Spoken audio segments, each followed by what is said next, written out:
दोस्तों नमस्कार। डायलॉग मंच पर आपका स्वागत है। जी हाँ दोस्तों, डायलॉग मंच जहां पर युवाओं को आगे बढ़ने के लिए ना सिर्फ प्रेरित किया जाता है बल्कि सफलता को पाने के सूत्र भी बताए जाते हैं। और इसी श्रृंखला में आगे बढ़ते हुए आज हमारे साथ जुड़े हैं कनिष्क दुबे।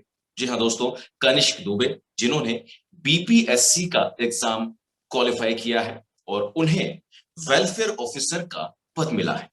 तो आज हम उनसे जानेंगे कि किस तरह से चुनौतियों का सामना करते हुए उन्होंने सफलता को पाया।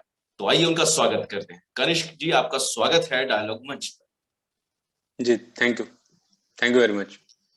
जी, कनिष्क जी, आपसे सबसे पहला सवाल तो आपकी जो पृष्ठभूमि के बारे में मैं आपसे जानना चाहूंगा।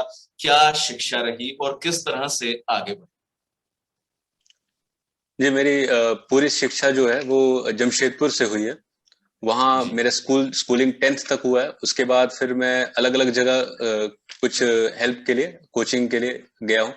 विशाखापट्टनम में भी मैंने 11th-12th पढ़ाई की है और कोटा भी मैंने 1 साल ड्रॉप लिया था और उसके बाद मैंने इंजीनियरिंग की है, इलेक्ट्रिकल इंजीनियरिंग उज्जैन से, विक्रम यूनिवर्सिटी से। जी, तो सर बड़ा विविधता रही है आपके इस सफर में। अब आपसे सर ये जानना चाहूंगा, क्योंकि चुनौती हर किसी को होती है इस परीक्षा को पास करने में, तो सबसे बड़ी चुनौती इस पूरे सफर के दौरान क्या रही और किस तरह से आपने उसका सामना किया? सबसे बड़ी चुनौती तो यही है कि इसमें आपको पूरे देर मोटिवेटेड रहना पड़ता है, क्योंकि सक्सेस ऐसा नहीं है कि एक स्टेज का एग्जाम है। ये कई बार, ये जैसे हमारा रिजल्ट रहा, 2 साल लग गया इसको आने में। तो पूरे देर आपको जो प्रोसेस है उसमें आपको अपना मोटिवेशन अप रखना है। और खासकर इस समय जो इस बार रिजल्ट रहा उसमें कोविड का एक बहुत बड़ा रोल था। तो कोविड के टाइम तो ऐसा भी लग रहा था कि एग्जाम होंगे नहीं होंगे, गवर्नमेंट प्राइवेटाइजेशन की तरफ जा रही है, इस तरह के बहुत सारे मतलब मन में ख्याल आते थे। तो कई सारी चीजें, लेकिन मैंने किसी तरह से कंटिन्यूअस रखा अपने आप को कि नहीं भाई, एग्जाम है, मेंस है, हमको प्रिपेयर करना चाहिए और जो है पॉजिटिवली इसको अप्रोच करना चाहिए। जी बिल्कुल सर, आपने सर अभी कोविड की बात की और उस दौरान सभी की जो स्टडीज है वो अफेक्ट हुई है। तो इस दौरान सर खुद को मोटिवेट रखने के लिए, अपनी स्टडीज में पूरी तरह से फोकस रखने के लिए सर किस तरह से सर आपकी दिनचर्या रही और किस तरह से खुद को आपने मोटिवेट रखा?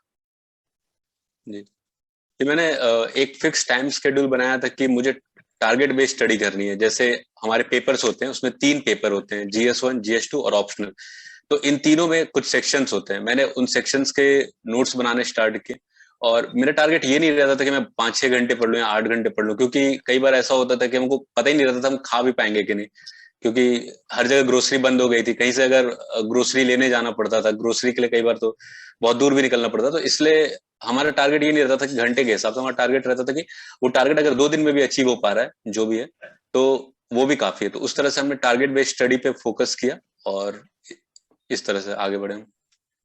जी सर, अब आपसे सर ये जानना चाहूंगा कि हर किसी का एक स्ट्रॉन्ग पॉइंट होता है, एक वीक पॉइंट होता है। तो वैसे तो अगर आप बताना चाहें तो, क्योंकि ये वीक पॉइंट है जल्दी से शेयर नहीं करते हैं, लेकिन सर क्योंकि एस्पिरेंट है वो भी कहीं ना कहीं अपने कुछ वीक पॉइंट से जूझ रहे होते हैं, तो किस तरह से स्ट्रॉन्ग पॉइंट आपका क्या रहा, कैसे उसने आपको मदद दी और वीक पॉइंट से किस तरह से आप उसे एवरेज पर लेकर आए और सफलता आपने पाई, सर आपसे जानना चाहूंगा। स्कूलिंग टाइम से मेरा एक स्ट्रॉन्ग पॉइंट ये था कि मैं अगर किसी चीज को डिटरमाइंड हो जाता था कि हाँ ये करना है मुझे, तो मैं उसके प्रति मतलब थोड़ा डेडिकेटेड हो जाता था। जैसे फिटनेस जी। भी थी मेरी। जैसे एक टाइम पे मैं बहुत मोटा था और मुझे काफी मतलब बुली किया जाता था मतलब स्कूल्स में। तो उसको भी मैंने ये मान लिया था कि मतलब ये मेरा मोटापे की वजह से मुझे परेशान किया जा रहा है लोगों की तरह। तो मैंने अपने आप को फिक्स कर लिया था मुझे पतला होना है। मैंने फिटनेस फिटनेस किया, बहुत कुछ किया उस समय। तो मैं जो भी अगर चीज के प्रति मतलब ये हो जाता था कि करना है मुझे, तो मैं उसके लिए एफर्ट बहुत ज्यादा हाई लगा देता था। तो ये मेरा एक स्ट्रॉन्ग पॉइंट रहा है। और वीक पॉइंट ये रहा कि कॉन्फिडेंस थोड़ा सा कम था स्टार्टिंग से मुझे, क्योंकि मैंने कभी अभी भी मैंने बहुत सारे एग्जाम्स दिए। मैंने स्टार्टिंग में आईआईटी का सपना देखा था, तो आईआईटी का मेरा था कि मैं आईआईटी निकले, लेकिन आईआईटी का जब एग्जाम दिया मुझे समझ में आया कि काफी डिफिकल्ट, तो वो हो नहीं पाया। तो उसकी वजह से कहीं ना कहीं कॉन्फिडेंस धीरे धीरे आपका लो पॉइंट पे पहुंच जाता है। किसी तरह से एक नॉर्मल अच्छा कॉलेज, मेरा इंजीनियरिंग कॉलेज स्टेट गवर्नमेंट का मिल गया। वहां पे हम गए, वहां पे लोगों से जो दोस्ती हुई, तो उन दोस्ती के द्वारा काफी कॉन्फिडेंस वहां पे बिल्ड हुआ कि नहीं ठीक है, हम भी कर सकते हैं, कुछ आगे भी बढ़ा जा सकता है। और भी इंजीनियरिंग के अलावा, आईआईटी के अलावा और भी लाइफ में अपॉर्चुनिटीज आते हैं जहां आईआईटियंस भी आपसे कॉम्पीट करेंगे, हो सकता है वो भी आपसे आगे ना बढ़ पाए और आप उनसे आगे निकल जाओ। तो इस तरह से फिर लाइफ में जो भी कॉन्फिडेंस लो था, कॉलेज में कहीं ना कहीं वो कॉन्फिडेंस थोड़ा गेन हुआ, लोगों से मिलकर, लोगों से दोस्ती करके। और मेरा एक कैरेक्टरिस्टिक था स्कूल टाइम में, ज्यादा बातें नहीं कर पा रहा था, इंट्रोवर्टेड था। तो हालांकि ये कोई प्रॉब्लम नहीं है इंट्रोवर्ट होना, कई लोग अपने आप में खुश रहते हैं और कई लोग दूसरों से बातें करके ज्यादा खुश रहते हैं। तो लेकिन बिल्कुल। मैं इस चीज को अपने मतलब एक कमी मानता था कि मैं लोगों से उतनी तरह घुल मिल नहीं पा रहा हूँ। तो इस चीज को भी टारगेट वे में अप्रोच किया कि इसको भी ठीक करना। और मैंने जो भी प्रॉब्लम्स आए, तो ये मेरा स्ट्रॉन्ग पॉइंट था कि मैं जो भी अपने प्रॉब्लम्स था उसको आइडेंटिफाई करता था। पहला स्टेप ये होता था आइडेंटिफाई करो और फिर उसके लिए वर्क करो। आप हमेशा, जरूरी नहीं है कि आप एकदम टॉप कर जाओगे, आप उसको एक्सेल कर जाओगे, लेकिन आप इतना तो ले आओगे कि मतलब आप उसमें अच्छे हो जाओगे। तो ये चीज थी मेरी। बिल्कुल सर, आपने बहुत ही इतनी काम की बात बोली है, और मुझे पूरी उम्मीद है एस्पिरेंट इससे जरूर कुछ सीखेंगे कि जहां कहीं भी मुश्किल आ रही है, जैसे कि आपने बताया कि कुछ ऐसे थे जो बुली कर रहे थे, परेशानी हो रही थी, लेकिन आपने उसी उसी पॉइंट पर आपने उसे मजबूती से पकड़ कर रखा और उससे आगे बढ़ गए। ये जरूर एक सीखने वाली बात है और तमाम एस्पिरेंट हैं उन्हें सीखना चाहिए कि दृढ़ निश्चय होना चाहिए। और सबसे बड़ी बात है कि एक बार जो प्रॉब्लम है उसे आइडेंटिफाई करना बेहद जरूरी होता है। सर, आपसे जानना चाहूंगा ग्रुप स्टडीज के बारे में कि कुछ लोग हैं जो अकेले में पढ़ना पसंद करते हैं, कुछ हैं जो ग्रुप स्टडी करते हैं, कौन सही है और कितना सही है, इसके बारे में सर आपसे कुछ पॉइंट्स। ये मेरा एक्सपीरियंस जो रहा है ग्रुप स्टडी को, मैं भी बहुत ज्यादा इंक्लाइंड था कि ग्रुप स्टडी करेंगे तो काफी लोगों से वेरियस इनपुट मिलेगा, लेकिन कई बार अच्छा ग्रुप बन नहीं पाता है। मेरा एक्सपीरियंस थोड़ा खराब रहा है कि मुझे सही ग्रुप नहीं मिल पाया, क्योंकि जो ग्रुप मिलता है उसमें कई बार, क्योंकि ये जो एग्जाम है ये आपकी पॉलिटिकल आइडियोलॉजी भी कहीं ना कहीं इन्फ्लुएंस करती है। आप उसमें इतनी चीजें आप सीखते हो, समाज के बारे में सीखते हो, पॉलिटिक्स के बारे में सीखते हो, साइंस के बारे में सीखते हो, एडमिनिस्ट्रेशन के बारे में सीखते हो, कि आपका हर जगह एक थॉट प्रोसेस बनता है। तो कुछ लोग ऐसे भी होते हैं इस एग्जाम में आपको मिलेंगे जो, क्योंकि ये एग्जाम ऐसा है जहां आपको कम से कम न्यूट्रलिटी ना सही, ऑब्जेक्टिविटी बहुत जरूरी है। आपको दोनों बिल्कुल। पक्ष, प्रो और कॉन्सिक्वेंस दोनों आपको मालूम होने चाहिए कि कुछ पॉजिटिव है तो कुछ नेगेटिव भी है। लेकिन स्टडी ग्रुप का प्रॉब्लम ये हो जाता है कि कई बार आपको ऐसे लोग मिलते हैं जो एक व्यू पॉइंट से बहुत ज्यादा इन्फ्लुएंस होते हैं और वो आपको उसी के प्रति या तो झुकाना चाहते हैं या वो हमेशा कि हाँ ये हम हार जीत का मसला बना देते हैं इससे, कि या तो मैं जीतूंगा या तो आप हारेंगे।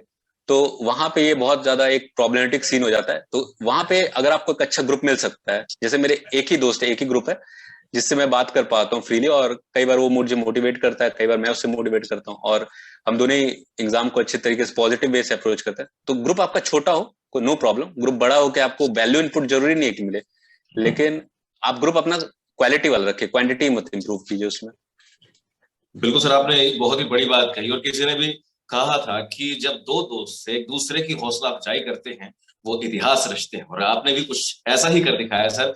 आपके प्रयासों के बारे में जानना चाहेंगे, कितने अटेम्प्ट में आपको ये सफलता मिली। ऐसे तो ये मेरा चौथा अटेम्प्ट था, क्योंकि जी जब मैंने पहली बार फॉर्म आया था मैं अवेयर ही नहीं था कि क्या चीजें हैं सबसे, जी इसलिए जी। ये जो इस तरह के जो प्लेटफॉर्म्स हैं ये काफी अवेयरनेस आज के समय जो प्रोवाइड कर रहे हैं, वो उस समय जब मैं ग्रेजुएशन कर रहा था तब ये चीजें उतनी अवेलेबल नहीं थी। तो जी जो मेरे को आइडिया नहीं था उस समय एग्जाम को, मैंने फॉर्म भर दिया, एग्जाम दिया तो उतना अच्छा नहीं गया। लेकिन हाँ, उसके बाद जब मैंने पहली बार इसको दिया तो मुझे समझ में आया कि हाँ ये एक ऐसी अपॉर्चुनिटी है जो जहां मैं इंटरेस्टेड हूँ, मैं इंजीनियरिंग के अलावा इस प्रोफेशन में जाने में इंटरेस्टेड हूँ, तो मैंने फिर इसे परस्यू किया। तो दूसरी बार में मेरा मेंस तक मैं पहुंचा, 63rd मेरा सेकंड अटेम्प्ट था प्रीलिम्स पे, वहां मैं मेंस में पहुंचा था। लेकिन मेंस का भी मुझे कोई अप्रोच नहीं था, कोई गाइडेंस नहीं था, और उस समय भी यूट्यूब एक मतलब नया नया मीडियम बना था जहां बहुत सारे टीचर्स आ रहे थे धीरे धीरे, तो उतना गाइडेंस नहीं था कुल मिला के अवेलेबल। लेकिन फिर 64th का मेरा प्रीलिम्स नहीं निकला, उसमें कुछ प्रॉब्लम्स हो गए, कट ऑफ नहीं क्लियर हो पाया प्रीलिम्स का।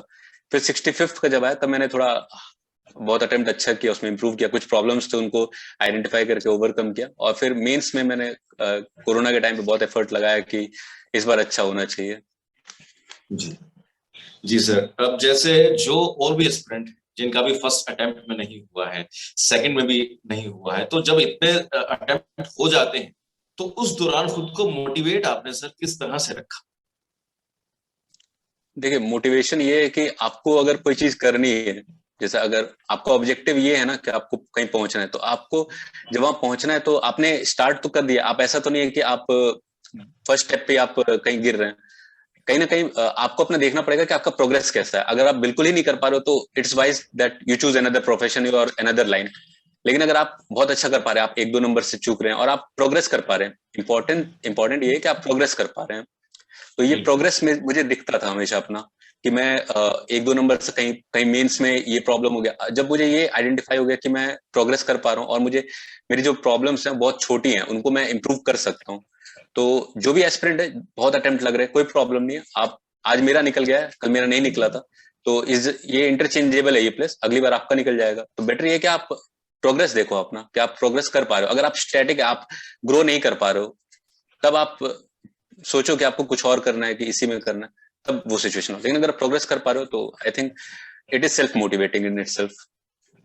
बिल्कुल सर, ये आपने बहुत ही सर शानदार जवाब दिया है कि हर साल अपने प्रोग्रेस खुद को आकलन करना होगा।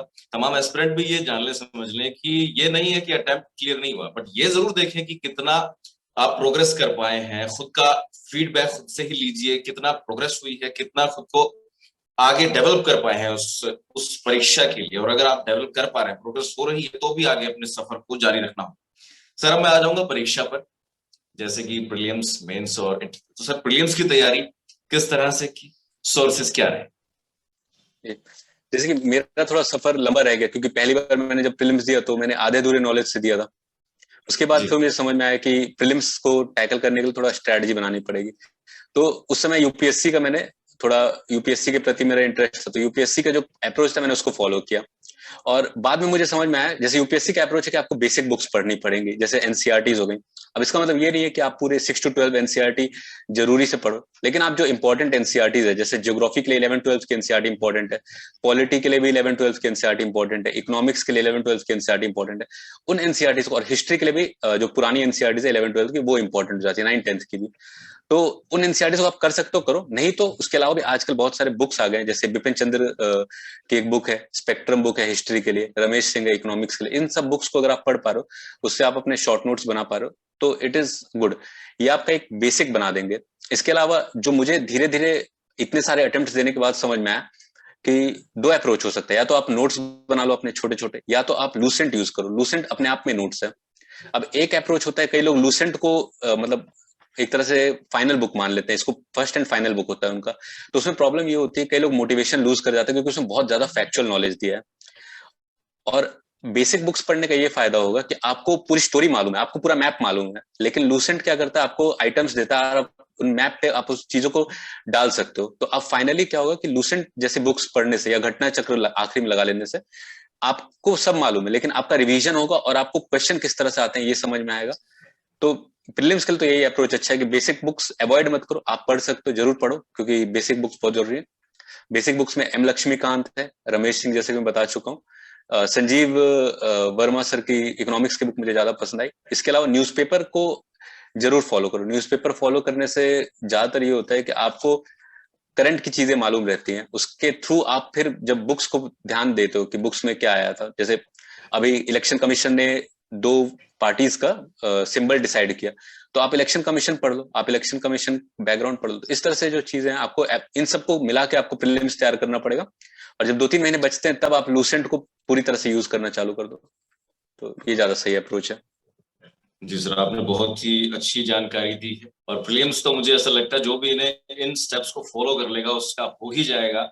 अब सर आ जाते हैं मेंस पर। सर, कहते हैं कि असली जो कंपटीशन होता है वो मेंस के अंदर ही होता है, तो उसकी तैयारी कैसे की, क्या सोर्सेज? जी सर, आपने बिल्कुल सही कहा। Mains exact exact main game है, क्योंकि नाम ही इसका मेंस है। इसके नंबर ही डिसाइड करेंगे कि आपको रैंक क्या मिलेगी। तो जैसे मेंस का पैटर्न है, बिहार के रिस्पेक्ट में 3 पेपर होते हैं। एक होता है जीएस 1, एक होता है जीएस 2, और एक होता है ऑप्शनल पेपर। तो ऑप्शनल पेपर का अप्रोच बहुत अलग है, उसके लिए आपको बहुत डेप्थ में स्टडी करने की जरूरत है। और जीएस 1 और 2 में जो हमारा प्रीलिम्स का सिलेबस है वही एक तरह से रिपीट होता है, पर डिटेल्ड में होता है। तो जीएस 1 में एक सेक्शन है, सेक्शन 1 है हिस्ट्री और आर्ट एंड कल्चर, सेक्शन 2 है आपका पॉलिटी, इकोनॉमी और साइंस एंड टेक मिला के हो जाता है। सॉरी, पॉलिटी, सॉरी, जीएस 1 में करंट, जीएस 1 के सेक्शन 2 में करंट अफेयर होता है, जीएस 1 के सेक्शन 3 में स्टेटिस्टिक्स रहता है, और जीएस 2 के सेक्शन 1 में पॉलिटी आता है, सेक्शन 2 में इकोनॉमी रहता है, और सेक्शन 3 में साइंस एंड टेक रहता है। तो जी। इन सारे का आपको एक नोट्स बना लेना चाहिए, सबके एक अलग फोल्डर आप बना सकते हो, या तो आप डिजिटली नोट्स बनाओ ताकि आप वैल्यू एडिशन बाद में कुछ एक्स्ट्रा इनपुट लिखना है तो आप टाइप करके ऐड कर सकते हैं, या तो आप एक फोल्डर बनाओ जिसमें आप पेजेस रख लो और सब नोट्स बनाते चलो उसमें। जैसे इलेक्शन कमीशन है तो इलेक्शन कमीशन के पावर्स पे एक नोट हो सकता है, फिर सेकंड हो सकता है इलेक्शन कमीशन के रिफॉर्म्स के ऊपर एक नोट हो सकता है, इलेक्टोरल रिफॉर्म्स हो सकता है। इस तरह से आपके नोट्स तैयार करने पड़ेंगे। कुल मिलाकर इसमें ये न्यूज़पेपर प्लस नोट मेकिंग ये मैंडेटरी है। ये आप करोगे तो आपका मेंस का एडिशन होते रहेगा। इसके अलावा जी सर यानी कि एक जी। रिकमेंडेशन इसके अलावा एक रिकमेंडेशन ये है कि आपको पुराने क्वेश्चन पेपर देखना जरूरी है। पुराने क्वेश्चन पेपर से आप अपने फर्दर नोट्स को ऐड कर सकते हो। और कुछ रिपोर्ट्स होती हैं, जैसे एआरसी होता है, सेकंड एआरसी रिपोर्ट है। इसके अलावा पीएसआर का रिपोर्ट आता है। इन रिपोर्ट से भी आप वैल्यू एडिशन करो। जितना आप वहां एग्जाम में बैठ के मेंस में वैल्यू एडिशन करोगे, आपके आंसर में फर्क दिखेगा, 2-2 3-3 नंबर का। तो आपको ज्यादा मार्क्स मिलेंगे और आपका रैंक इंप्रूवमेंट भी होगा और सिलेक्शन भी हो सकता है इसके थ्रू। जी बिल्कुल, आपने न्यूज़पेपर की भी बात की है सर। कौन सा न्यूज़पेपर आपने मतलब किस तरह से यूज किया और क्या न्यूज़पेपर के जरिए नोट्स में जो एडिशन किया जा सकता है? जी सर। सर मैंने द हिंदू रेफर किया है। द हिंदू का मैंने, क्योंकि फिजिकली एक दिन बाद आता है कई बार, तो मैंने उसका एक डिजिटल फॉर्मेट सब्सक्राइब कर लिया था। तो वो रोज सुबह मुझे मिल जाता है। मैंने अपनी हैबिट बना ली है कि मैं स्टार्ट करता हूँ, जो अपना डे स्टार्ट होता है टेबल पे बैठने जी। से, वो 1 घंटे का मेरा फिक्स रहता है कि उसमें न्यूज़पेपर पढ़ना है, इंक्लूडिंग एडिटोरियल और जो मेन न्यूज है। तो इसमें ये लोग कर सकते हैं, कई बार टाइम बहुत ज्यादा वेस्ट हो जाता है, तो 1 घंटे से ज्यादा टाइम आपका ना जाए उसके लिए आप ये कर सकते हो कि बिल्कुल। आप थोड़ा पॉलिटिकली इरेलीवेंट जो न्यूज है, जो आपको लगे कि सिर्फ पॉलिटिकली मोटिवेटेड न्यूज है, कांग्रेस ने क्या किया, बीजेपी ने क्या किया, उसके लिए आप बस हेडलाइन पढ़ लो, ताकि आपको अवेयरनेस रहे कि हाँ कुछ हुआ है कि नहीं हुआ है। आपको अवेयरनेस रहेगी तो आप हो सकता है उसका भी आप कहीं यूज कर सको, इंटरव्यू में यूज कर सको। तो इस तरह से आप न्यूज़पेपर को अप्रोच करो। और एडिटोरियल पढ़ने का फायदा क्या है, एडिटोरियल के कई सारे वीडियोस भी आते हैं। मैंने भी फॉलो किया, एक ओनली आईएएस है, उसको मैंने फॉलो किया। उसमें काफी अच्छा रहता है। जिस दिन मैं नहीं देख पाता हूँ, एडिटोरियल पढ़ने का टाइम नहीं रहता है, तो मैं वहां से देख लेता हूँ। वो काफी अच्छा रहता है, हिंदी में समझाते हैं।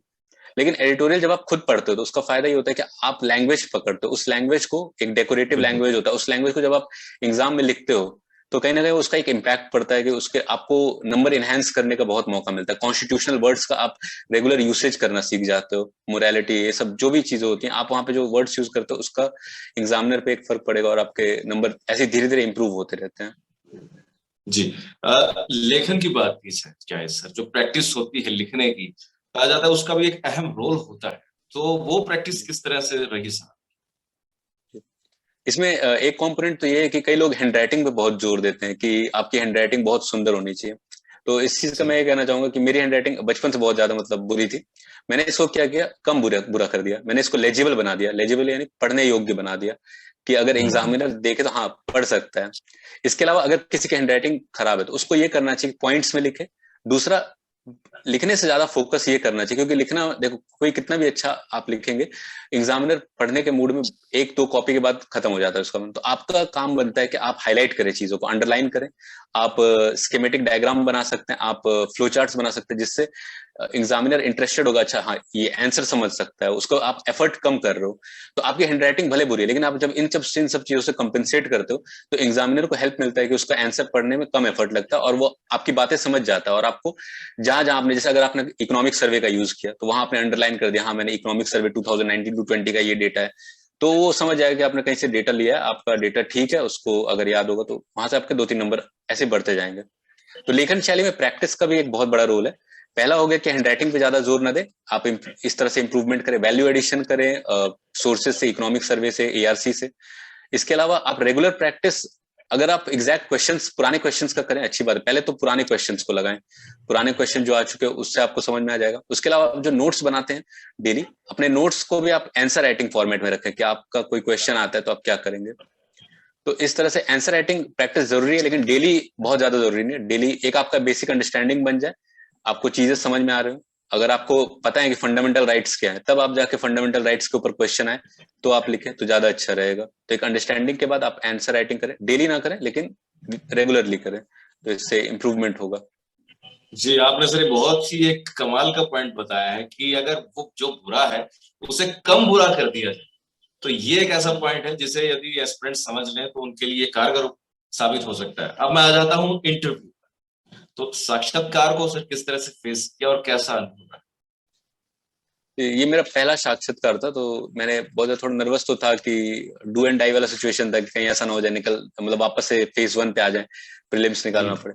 तो मैंने जो भी पॉसिबल अपॉर्चुनिटी थी, जहां भी मुझे मॉक टेस्ट देने का मौका मिल रहा था, तो मैंने हर जगह उसको यूज किया, और मैं जहां भी दे सकता था मैंने हर जगह दिया। तो ये इंपॉर्टेंट है कि आप भले बहुत ज्यादा मॉक्स मत दो, इसका मतलब ये नहीं है कि एक दो मॉक में आप सेटिस्फाई हो जाओ, कम से कम 6 7 8 मॉक दो आप। उसके बाद हर एक मॉक के बाद आपसे जो क्वेश्चन पूछा गया, आप उस वहां पे आपने जो जवाब दिया उससे बेटर करने की कोशिश करो कि हाँ, इसका आंसर और क्या बेटर फॉर्मेट में दिया जा सकता था। जो इम्प्रूवमेंट है उस पर आप कॉन्स्टेंटली फोकस करो। तो और सबसे मेन चीज तो यही है कि इंटरव्यू में आपको अपना बैकग्राउंड पढ़ना पड़ेगा। मेरे से जैसे मेरे इंटरव्यू के दौरान मेरे ऑप्शनल से ज्यादा क्वेश्चन पूछे गए हैं, तो क्योंकि मेरा ऑप्शन पब्लिक एडमिनिस्ट्रेशन था और एडमिनिस्ट्रेशन से रिलेटेड चीजें ऐसे भी किसी को पता होनी चाहिए, तो वहां पे इस चीज का आंसर देना बहुत जरूरी हो जाता है। तो इसलिए आपको मॉक्स देना है, मॉक के बाद आपको सेल्फ इम्प्रूवमेंट करना है कि आपने क्या गलत किया, और अपने बैकग्राउंड का इन्फॉर्मेशन, चाहे ऑप्शनल हो, चाहे आप जो जॉब कर रहे हो, चाहे आप आपके एजुकेशनल बैकग्राउंड है, आपने अगर ग्रेजुएशन में इलेक्ट्रिकल इंजीनियरिंग रखा है, तो अब आप उसको ये नहीं बोल सकते कि यार 4 साल हो गया, अब मैंने उसे पढ़ा नहीं है तो मैं भूल चुका हूँ। आपको बताना पड़ेगा जो आपसे पूछा जाएगा। तो बेटर है कि आप अपना बैकग्राउंड बहुत अच्छे से तैयार करके जाओ। यही है सर। जी, आपने सर ऑप्शनल की बात की और मैं बिल्कुल ये इसके बारे में डिटेल से आपसे जानना चाहता था। अब वो प्रश्न आपसे कर रहा हूँ कि ऑप्शनल की तैयारी किस तरह से रही, क्या सोर्सेज रही और ऑप्शनल में आगे एक्सेल करने के लिए एस्पिरेंट को क्या करना चाहिए?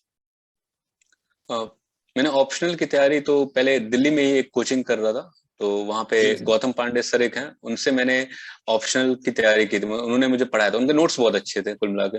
जी तो उस नोट्स से मैंने पढ़ा तो बहुत बार था, लेकिन पहली बार में उतना समझ नहीं आता है, तो मैंने उसको दो हाँ तीन रीडिंग दिया है। 2 3 रीडिंग के बाद सर मैंने उसमें नोट्स बनाने स्टार्ट किए।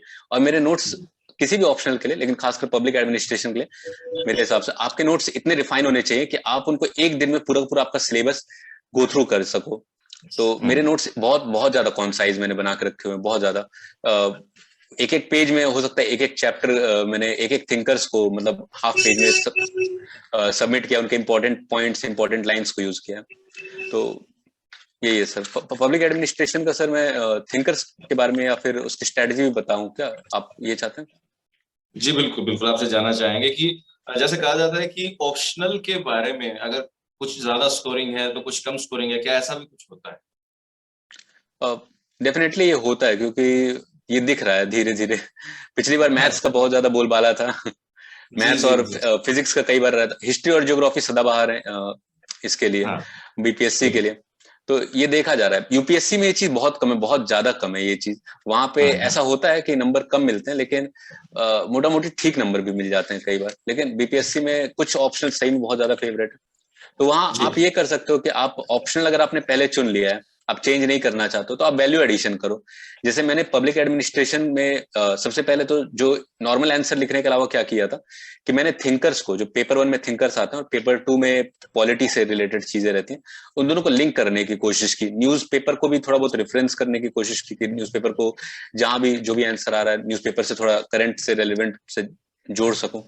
इसके अलावा मैंने सर एआरसी का थोड़ा यूज किया था, और इसके अलावा इकोनॉमिक सर्वे का मैंने डेटा थोड़ा यूज किया था, जहां भी मुझे कहीं कहीं मुझे लग रहा था कि मैं जबरदस्ती लिख रहा हूँ, लेकिन मैंने बोला कि अब लिख रहा हूँ तो लिख ही देता हूँ। तो इस तरह से मैंने, और डायग्राम्स ऑप्शन में बहुत मुश्किल होता है खासकर पब्लिक एडमिनिस्ट्रेशन में, लेकिन मैंने उसमें भी जहां भी मुझे डायग्राम लग रहा था कि इसको डायग्राम समझाया जा सकता है, तो मैंने उसे किया। ये सब करके भले आपका ऑप्शनल स्कोरिंग नहीं है, लेकिन आप इतना स्कोर तो आप ला सकते हो, रिस्पेक्टेबल स्कोर ला सकते हो कि अगर आपने जीएस 1 और जीएस 2 में अच्छा एफर्ट किया और अच्छे नंबर आपके आ रहे हैं, तो आप रैंक भी ला सकते हो और आप सिलेक्शन भी पा सकते हो आसानी से। चलिए सर, आज आपने बहुत ही यूजफुल इंफॉर्मेशन दी है और अब अंत में सर आपसे मैं ये जानना चाहूंगा कि जो युवा तैयारी कर रहे हैं उन्हें आप क्या टिप्स देना चाहेंगे, क्या संदेश देना चाहेंगे? तो पहला टिप तो यही है कि आप कॉन्फिडेंस मत लूज करो। आप किसी भी स्टेज में फेल कर सकते हो, थोड़ा लंबा प्रोसेस है ये। आपको अपना कॉन्फिडेंस होना चाहिए, क्यों आप करने आए हो और आप प्रोग्रेस कर रहे हो कि नहीं। अगर आपका प्रोग्रेस सही चल रहा है, आपने इंप्रूवमेंट किया है, अगर आपका सिलेक्शन नहीं हुआ तो आप ये कई बार हम ब्लेम गेम खेलने लगते हैं, ये प्रॉब्लम हो गया, मैं पढ़ नहीं पाया, मैं कोरोना हो गया, या बहुत सारी चीजें होती हैं। मैं खुद भी कर सकता हूँ, लेकिन कई बार ऐसा लगता है कि वो ब्लेम गेम बहुत बेकार चीज रहती है। आप सेल्फ ब्लेम लीजिए, आपने क्या कमी रखी, आपकी जो भी कमी है आप उस पर वर्क कीजिए, आप लिखिए एक जगह आपका, आप पॉइंट बनाइए कि हाँ यार, टिक करिए आप कि हाँ मैंने ये नहीं किया था, मैंने एआरसी नहीं पढ़ा, एडमिनिस्ट्रेटिव रिफॉर्म कमीशन को स्टडी नहीं किया, मैंने जी इकोनॉमिक सर्वे को स्टडी नहीं किया, मैंने इकोनॉमिक सर्वे का डेटा यूज नहीं किया है। जब आप ये सब करोगे, आप देखोगे कि कैसे आप इंप्रूव कर पा रहे हो, तो आप सिलेक्ट हो पाओगे। बिल्कुल सर। अब अंत में आपकी सर जो स्थानीय भाषा है, उस जी भाषा में आप अगर एस्पिरेंट से कुछ कह पाए तो बड़ी खुशी होगी। सर, मेरी स्थानीय भाषा हिंदी है, क्योंकि मैं ऑल ओवर इंडिया में एक मतलब इंडियन की तरह काफी मैंने माइग्रेट किया यहाँ से वहाँ। तो अच्छा जी ऐसी जी कोई जी। रीजनल भाषा नहीं है मेरी, भोजपुरी है लेकिन जी पेरेंट्स बोलते हैं। जी, और अच्छा मैं अच्छा। जमशेदपुर से हूँ, जमशेदपुर झारखंड में हिंदी सर चलती है। हाँ, चलिए सर, बहुत बहुत शुक्रिया सर, आपसे बातचीत करके बहुत खुशी हुई, बहुत अच्छा लगा। और एस्पिरेंट ने जरूर आज बहुत कुछ सीखा है, समझा है, और उम्मीद करते हैं कि भविष्य में आप इसी तरह से उन्नति के पथ पर आगे बढ़ते रहेंगे। आपको एक बार फिर से बहुत बहुत शुभकामनाएं। धन्यवाद। तो तमाम थैंक यू। डायलॉग मंच के दर्शकों को ये बताना चाहूंगा कि जीवन में आगे बढ़ने की लिए चुनौतियों का सामना अवश्य करें, खुद को परखें, देखें और फिर आगे बढ़ें। सफलता अवश्य आपके कदम चूमेगी। तो फिलहाल के लिए इस वीडियो में इतना ही। कुमार आकाश को दीजिएगा इजाजत। नमस्कार।